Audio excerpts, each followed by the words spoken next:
এতদিন পর্যন্ত যাদের ছায়াতলে থেকে মুসলমান আলেম ওলামাদেরকে উপর নির্যাতন করেছে তারা কিন্তু দেশ থেকে চলে গিয়েছে। এখন যারা নির্যাতন করতেছে তারা তো হেলিকপ্টারও বানিয়েছে। আপনাদের হেলিকপ্টার কোথায়? আপনাদের পালানোর সুযোগ দেওয়া হবে না। আপনাদের পালানোর সুযোগ দেওয়া হবে না। আমার ভারত আরেকটি ভূমি ছাড়ো, আমার ভারত থেকে আরেকটি ছাড়ো, প্রশাসন সাক্ষী তাদেরকে নিষ্ঠা থেকে করতে হবে। তাদেরকে তারা কারণের রাস্তা তারা খুঁজে পাবে না। মনে রাখতে হবে মুসলমান বীর জাতি, আমার কথা আমি দীর্ঘায়িত করবো না।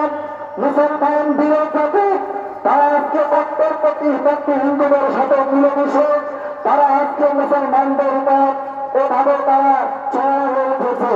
মনে রাখতে হবে হিন্দুরা মুখ খায় আর মুসলমান দুধ খায়।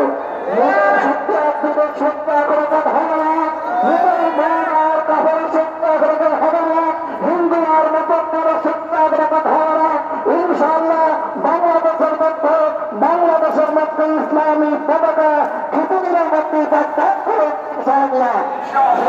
ইসলামী খেলাফত খেলাফত জন্য যদি জীবন দিতে হয়, যদি জান দিতে হয়, যদি মাল দিতে হয়, তার গুরুত্ব আল্লাহ হাত করে রাখা।